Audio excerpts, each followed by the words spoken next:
जय हिंद साथियों, Innova academy के यूट्यूब चैनल पर आपका बहुत बहुत स्वागत है। जैसा कि बताया कि पहले काफ़ी दिन मैंने मैथ्स की कुछ वीडियो डाले थे, इसके बाद काफ़ी गैप हो गया है एग्जाम की वजह से, तो आप फिर से अपन कंटिन्यू इसको रखने वाले हैं। तो जीके में अपन सबसे पहले ज्योग्राफी को पढ़ने वाले हैं, क्योंकि यदि ज्योग्राफी नहीं पढ़ेंगे तो हिस्ट्री में अपन को कुछ ज़्यादा समझ में नहीं आता है और उतना इंटरेस्ट भी नहीं आता है कि कहाँ से हमको क्या बताया जा रहा है। यदि अपन ज्योग्राफी पढ़ेंगे इसके बाद को हिस्ट्री को पढ़ने वाले हैं, इसके जस्ट अपन कॉन्स्टिट्यूशन इसके बाद ई को पढ़ेंगे। तो सबसे पहले क्या करते हैं, अपन ज्योग्राफी को स्टार्ट करते हैं, है ना। ज्योग्राफी को पढ़ते हैं।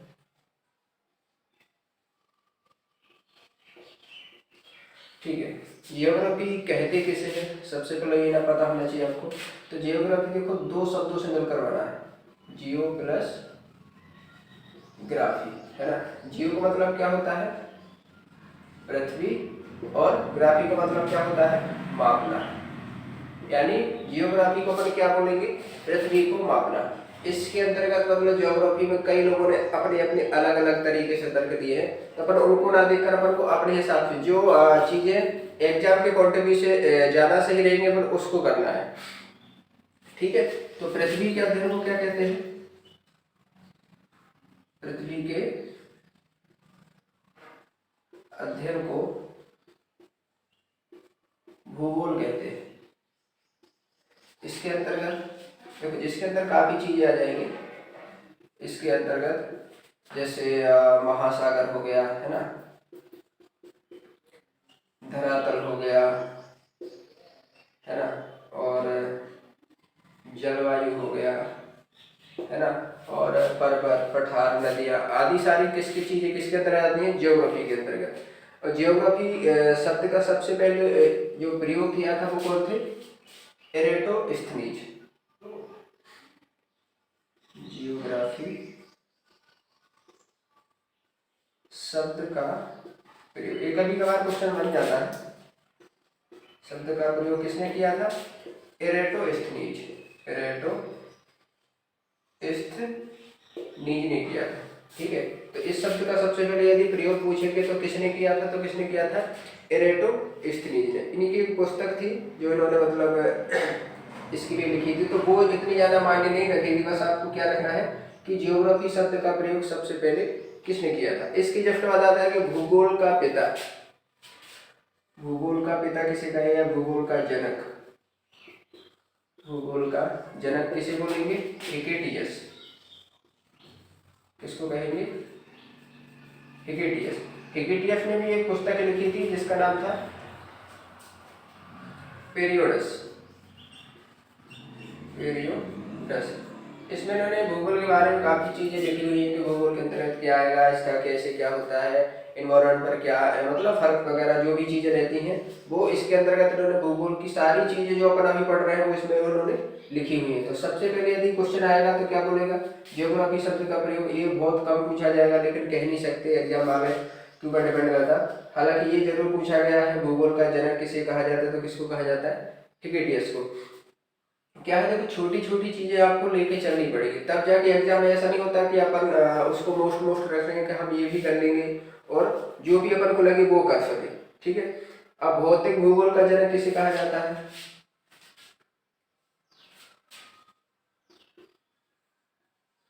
भौतिक भूगोल का जनक किसे बोलेंगे, पोलियोडोरस, पोलियोडोरस को क्या बोलेंगे, भौतिक भूगोल का जनक कहा जाएगा। आधुनिक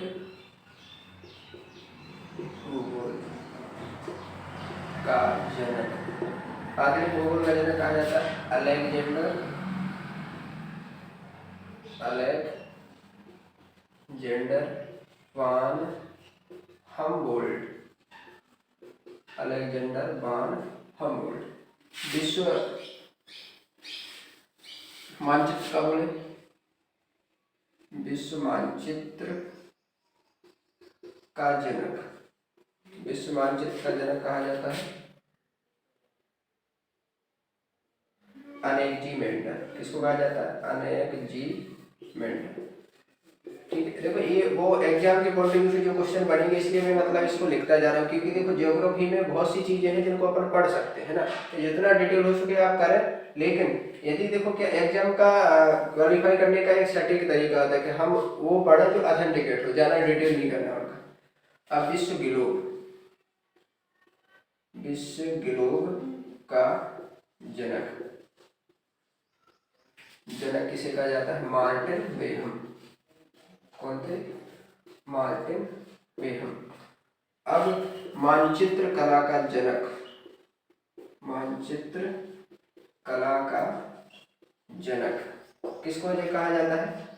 टॉलमी। टॉलमी को कहा जाता है। टॉलमी से संबंधित दो फैक्ट्स बहुत महत्वपूर्ण हैं। पहला तो है इन्होंने अक्षांश और देशांतर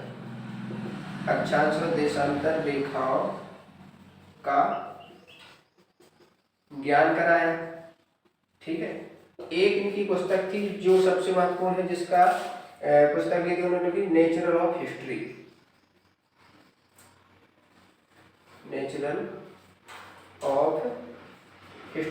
इनकी एक पुस्तक है, किसकी? टॉलमी की। तो ये जो छोटे छोटे पॉइंट हैं जो आपको याद रखना है, जिससे इनसे कभी कभार क्वेश्चन बन जाता है। हालांकि ज्योग्राफी को बहुत कम पूछा जाता है, लेकिन अभी जो एग्जाम वर्तमान में चल रहे हैं, यदि उसके हिसाब से देखा जाए तो कुछ भी पूछने के लिए वो तैयार है। जो आपके एग्जाम उसमें सिलेबस में नहीं है वो भी पूछ रहे हैं, जो है वो तो है ही सही। ठीक है। तो इन चीजों का ये तो थोड़ा इंट्रोडक्शन हो गया ज्योग्राफी के बारे में। आप अपन ब्रह्मांड से पढ़ेंगे कि ब्रह्मांड का जन्म कैसे हुआ, कैसे क्या था। ठीक है। तो उसको पढ़ने वाले हैं। ब्रह्मांड के बारे में, ब्रह्मांड किसे कहते हैं? तो देखो ब्रह्मांड में क्या है? छोटे अणुओं प्लस महाकाय आकाश गंगा, इससे मिलकर ब्रह्मांड को किससे मिलकर बनाया गया है? छोटे छोटे अणुओं, बिल्कुल छोटे छोटे अणुओं से लेकर महान काय आकाश गंगाओं को मिलाकर किसका निर्माण हुआ है? ब्रह्मांड का। अब देखो इसमें क्या है, कई सारे वैज्ञानिकों ने अपने अलग अलग तर्क दिए कि ब्रह्मांड का निर्माण कैसे हुआ, कब हुआ और इसका एज क्या है। कई लोगों ने बताया कि ब्रह्मांड जैसे इसकी एज हो रही है वैसे इसका विस्तार होता जा रहा है। कई लोग बताया एक टाइम आएगा कि ये खत्म हो जाएगा, फिर से ब्लास्ट हो जाएगा और फिर एक नए अणु और आकाशगंगाओं का निर्माण होगा, जिससे अलग नए ब्रह्मांड का निर्माण होगा। ठीक है। तो अब सबसे पहले इसकी डेफिनेशन को आप लिख लेना कि छोटे अणुओं और महाकाय आकाश गंगा के सम्मिलित रूप को क्या कहते हैं? ब्रह्मांड कहते हैं। अब इस कई लोगों ने बताया है अनंत, असीमित और लगातार विस्तारित हो रहा है। जैसे मैंने कहा था कि यह अनंत, असीमित और विस्तारित हो रहा है। यह किसने कहा? एक बिग बैंग सिद्धांत का आपने नाम सुना होगा, बिग बैंग सिद्धांत, क्योंकि इन्हीं के सिद्धांत को माना गया है। बाकी और भी थे इसके पहले, कुछ भारतीय भी थे, जैसे बारामेहर हो गया, इन्होंने भी वही चीज कही थी, बट उनको माना नहीं गया, लेकिन बाद में इनको माना गया। ठीक है। तो एक तो ये हो गया कि अब इसके अंतर्गत क्या आ जाएगा? जैसे ब्रह्मांड में आप बोल सकते हैं, इसके अंतर्गत आकाश गंगा आ जाएंगे, आकाश गंगा, तारे, है ना, ग्रह, उपग्रह आदि खगोलीय पिंड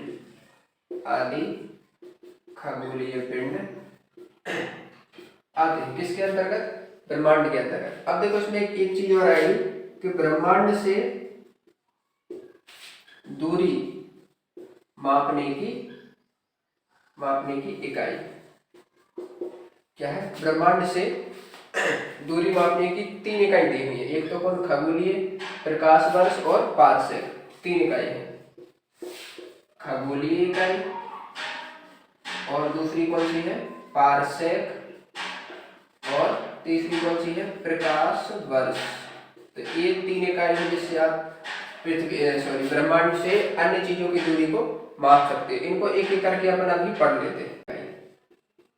खगोलीय इकाई, इसमें क्या कहा गया है? ब्रह्मांड से सॉरी पृथ्वी से सूर्य तक की औसत दूरी, सूर्य से पृथ्वी तक की औसत दूरी कितनी बताएंगे? तो इसमें दो दूरी आ जाएंगी, ठीक है।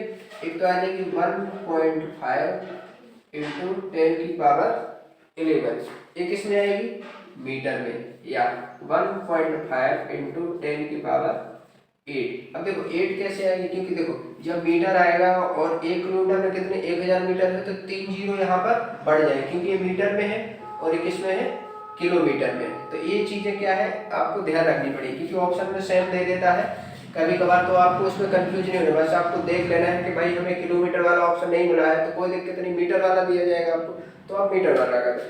दूसरी है अपनी कौन सी, खगोलीय हो गई। अब कौन सी, प्रकाश वर्ष। दूसरी का है अपनी प्रकाश वर्ष। एक वर्ष में प्रकाश द्वारा तय की गई दूरी, एक वर्ष में प्रकाश द्वारा तय की गई दूरी, एक वर्ष में प्रकाश द्वारा तय की गई दूरी कितनी है? 9.46 इंटू 10⁻12, ठीक है। एक इसमें है किलोमीटर में, ठीक है। अब देखो किलोमीटर में कितना है 12, यदि इसको मीटर में चेंज करेंगे तो इसमें 12 के लिए कितना आ जाएगा 15, 9.46 इंटू 10⁻15 ये आ जाएगा। बस आपको इतना ध्यान रखना, मीटर से किलोमीटर में चलेंगे तो वो जो घात है ना वो 3 कम हो जाएगी, और जैसे किलोमीटर से मीटर में जाएंगे तो 3 घात बढ़ जाएगी। तीसरी अपनी पारसेक, कौन सी इकाई? पारसेक। यह दूरी मापने की सबसे प्राचीन इकाई है, दूरी मापने की सबसे प्राचीन इकाई कौन सी है? पारसेक। अब ये भी क्वेश्चन बन जाएगा कि दूरी मापने की सबसे प्राचीन इकाई कौन सी है, तो आप किसको लगाओगे? पारसेक को। अब देखो इसमें क्या रहता, एक पारसेक बराबर कितना होता है? 3.26 प्रकाश वर्ष, ठीक है। तो ये चीजें आपको ध्यान रखना है, ये कभी कभार पूछ लेते हैं, तो इन चीजों को माइंड में आपको जरूर रखना है, क्योंकि अपन को ऐसे जो एग्जाम निकालना है तो इन चीजों को बहुत अच्छे तरीके से, हालांकि मैं समझ सकता हूँ कि जीके में बहुत सारी चीजें होती हैं, लेकिन क्या करें जब करना है तो अपन को ये चीजें करना पड़ेगी, ठीक है। अब इसके बारे में कुछ देखो, कई लोगों ने बताया इसकी कुछ संकल्पनाएं थी और कुछ सिद्धांत थे, तब इनको अलग अलग पढ़ेंगे, संकल्पना को अलग पढ़ेंगे और सिद्धांत को अलग, दोनों को एक ही करके पढ़ेंगे। हालांकि छोटी ग्रुप डी लेवल की 4th क्लास के एग्जाम तक ये चीजें बहुत ज्यादा पूछ लेते हैं, क्योंकि ज्यादा आंदोलन हो जाती नहीं, तो 1 लाइन फैक्ट अपन को याद रखते हैं, तो इसलिए अपन इनको जरूर है। संकल्पना किसने दी थी, किन लोगों ने? संकल्पना, और दूसरा क्या था इसमें? सिद्धांत दिए हुए, तो अपन को दोनों को याद रखना है। संकल्पना में सबसे पहले लिखते हैं अपन टॉलमी को। टॉलमी इन्होंने कहा था पृथ्वी केंद्र में है और सूर्य इसके चारों ओर चक्कर लगा रहा है। टॉलमी ने क्या कहा था? पृथ्वी केंद्र में है और सूर्य उसके चारों ओर चक्कर लगा रहा है, लेकिन इसको क्या कर दिया गया? अमान्य कर दिया। तो इस सिद्धांत को क्या कहा? भू केंद्रित अवधारणा। इनकी संकल्पना को क्या कहा गया? भू केंद्रित अवधारणा, ठीक है। भू, उन्होंने क्या कहा कि भाई ये पृथ्वी है और सूर्य इसके क्या करता है? चारों ओर चक्कर लगाता है ना? कौन लगाता है? सूर्य। हालांकि ये गलत है, लेकिन इसके जस्ट बाद में कौन आते? बराह मेहर, दूसरे व्यक्ति थे बराह मेहर। देखो ये अपने मध्य प्रदेश से संबंधित है, क्योंकि उज्जैन से है, ठीक है। तो ये चीजें हैं, इन्होंने बिल्कुल सही बताया था कि भाई, इन्होंने क्या बताया सुनना, सूर्य केंद्र में है और पृथ्वी इसके चारों ओर चक्कर लगाती है, पृथ्वी इसके चारों ओर चक्कर लगाती है। हालांकि इन्होंने सही कहा, लेकिन क्या है कि अपने जो क्या बोलते भारतीय लोग थे, इनकी बातों को कम उसमें लिया जाता था कि शायद ऐसा है कि नहीं, इसलिए इसको क्या कर दिया गया? इन्होंने अमान्य कर दिया गया। इन्होंने कोपरनिकस से पहले बता दिया था, क्योंकि कोपरनिकस ने बताया था कि भाई जो सूर्य है वो केंद्र में है, पृथ्वी उसके चारों बाकी ग्रह हैं जितने सारे वो उसके चारों ओर चक्कर लगाते हैं। लेकिन कोपरनिकस से पहले किसने बताया था? बराब है, लेकिन माना किसको गया? कोपरनिकस को। तो तीसरे व्यक्ति कौन थे? Nicholas Copernicus. निकोलस कोपरनिकस, ये वो तीसरे व्यक्ति थे जिनकी बात। इन्होंने भी क्या कहा कि सूर्य केंद्र में है और पृथ्वी उसके चारों ओर चक्कर लगा रहे हैं। क्या कहा इन्होंने? सूर्य केंद्र में है और पृथ्वी उसके चारों ओर चक्कर लगा रही है। सेम बात इन्होंने भी कही थी, लेकिन इसकी बात को वहां तक नहीं माना गया और इनकी बात को मान लिया गया। पता नहीं, क्योंकि इनकी चीजें अलग ही रहती थी और इनको आधुनिक खगोल शास्त्र का जनक कहा जाता है। किसको? निकोलस को आधुनिक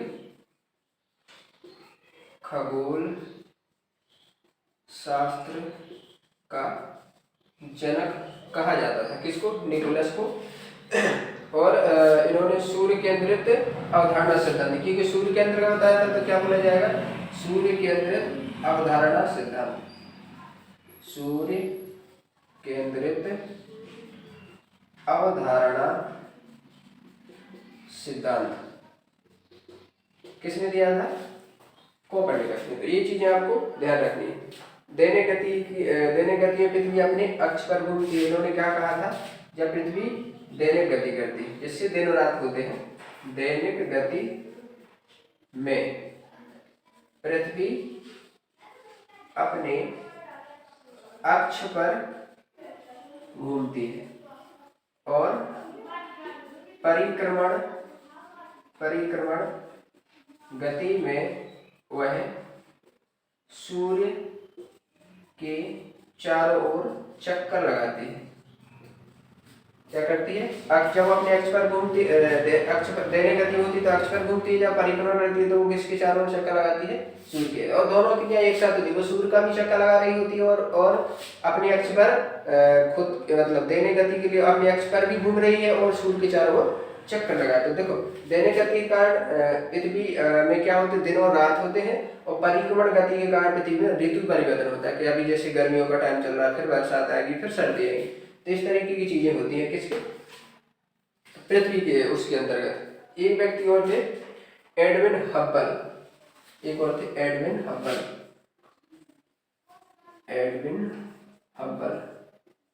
एक अमेरिकन थे, इनकी बातों को बहुत माना गया। इन्होंने एक हब्बल टेलीस्कोप बनाया था। हब्बल टेलीस्कोप का निर्माण किया था। किसने? हब्बल ने। ये कहाँ के थे? यूएसए के थे। यूएसए तो समझ सकते हैं, अमेरिका है, वहां से संबंधित थे। इन्होंने बताया ब्रह्मांड लगातार आगे बढ़ रहा है। इन्होंने क्या कहा कि जो ब्रह्मांड है लगातार विस्तारित हो रहा है। लगातार विस्तारित हो रहा है, मतलब जैसे एक ब्रह्मांड हो गया, ठीक है, तो इस तरीके का ही फैलता जा रहा है, मतलब इसका विस्तार होता जा रहा है। किसके अनुसार? एडविन हब्बल के अनुसार। इन्होंने बहुत सारी चीजों को बताया कि क्या है क्या नहीं। सिद्धांत में पढ़ना तो हमको वैज्ञानिक सिद्धांत दिए, लेकिन जो कुल दिए थे अभी शायद कभी पूछ ले। पहला था साम्यावस्था का सिद्धांत। साम्यावस्था का सिद्धांत। दूसरा था दोलन सिद्धांत और तीसरा था बिग बैंग सिद्धांत।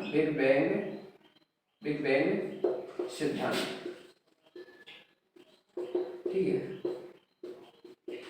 ये चीज। अब देखो साम्यावस्था का सिद्धांत किसने दिया था? थॉमस गोल्ड, ये नाम पूछ सकते कभी। और इनके साथ एक और थे हरमन बॉडी। कौन थे? हरमन बॉडी। और दोलन सिद्धांत दिया था एलन संडेज ने। और बिग बैंग सिद्धांत किसने दिया था? जॉर्ज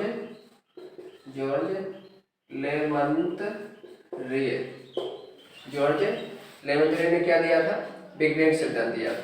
अब देखो साम्यावस्था के सिद्धांत में क्या कहा गया? इसमें कहा गया कि ब्रह्मांड का ना कभी जन्म हुआ है और ना ही कभी अंत होगा। इन्होंने क्या कहा, ब्रह्मांड का ना तो जन्म हुआ और ना कभी अंत होगा। किस सिद्धांत में कहा गया, साम्यावस्था में। दोलन सिद्धांत में क्या कहा गया कि कहा गया कि इसका जन्म तो होगा लेकिन फिर इसका जन्म होगा या हुआ और अंत भी होगा, मतलब जिसका जन्म हुआ उसका अंत होगा। तो इन्होंने कहा ब्रह्मांड का जन्म भी हुआ है और इसका अंत भी हुआ है, अंत भी होगा। लेकिन इन्होंने क्या कहा, किसने, बिग बैंग सिद्धांत ने, कि इसका जन्म तो हुआ ही है, वो तो सही है, लेकिन इसका दिन प्रतिदिन और विस्तार होगा, मतलब अंत होने के बारे में कुछ नहीं कहा। इन्होंने क्या कहा कि इसका जो ब्रह्मांड का है विस्तार, जो धीरे धीरे क्या हो रहा, विस्तार हो रहा, मतलब बढ़ता जा रहा। ठीक है, बिग बैंग सिद्धांत में कहा गया कि मतलब जो ब्रह्मांड की वो कितनी है, 13.7 अरब वर्ष बताई गई है। कितनी बताई गई है कि 13.7 अरब वर्ष पहले इसका निर्माण हुआ था। ठीक है, अब देखो कुछ हल्की विस्फोटक सिद्धांत, जिसे महाविस्फोटक सिद्धांत कहते हैं, बिग बैंग सिद्धांत को। तो जैसे विस्फोट हुआ तो एक ही मिनट में कौन सी चीज बन गई, इलेक्ट्रॉन, प्रोटॉन और न्यूट्रॉन, इन तीन चीजों का निर्माण हो गया जस्ट 1 मिनट बाद। ठीक है, आपको मोटा मोटा बता रहे हैं, ज्यादा मिनट नहीं चल रहा। तो ये 3 चीजें बन गई, इसके 3 लाख साल बाद क्या बना, प्रथम परमाणु। प्रथम परमाणु कब बना, 3 लाख साल। 1 अरब साल बाद क्या बना, हाइड्रोजन और हीलियम का निर्माण होता है। कितने साल बाद, 1 अरब साल बाद। इसकी जस्ट देखो अपने पढ़ा है 13। इसके बाद क्या बनेगी, ग्रह और उपग्रह। ग्रह उपग्रह बने, इसके जस्ट बाद ही मानव का निर्माण हुआ। पता है ग्रह पृथ्वी पर रह रहे, ठीक है, तो ग्रहों का निर्माण हुआ, इसके जस्ट बाद मानव पृथ्वी पर आए। तो ये चीजें हुई। तो एक आपको सीधा सीधा आपको सीख लेना है कि जब जैसे ही विस्फोट होता है अणु में, तो उसके जस्ट बाद क्या बन जाता है, इलेक्ट्रॉन, प्रोटॉन और न्यूट्रॉन। इसके 3 लाख साल बाद क्या बनता है, प्रथम परमाणु। 1 अरब साल बाद बनता है हाइड्रोजन, हीलियम, और 13.7 अरब साल बाद क्या बनता है, ग्रह और उपग्रह। ठीक है साथियों, इसके जस्ट बाद और भी चीज रहेगी, आकाश गंगा, कुछ तारे रहेंगे, सबसे चमकीला तारा, ये जो और भी कुछ टॉपिक रहते हैं, तो अपन इनको आगे करेंगे। आज बस इतना ही करेंगे, और यदि आपको वीडियो अच्छा लगता है तो लाइक और शेयर जरूर करें। ठीक है, जय हिंद।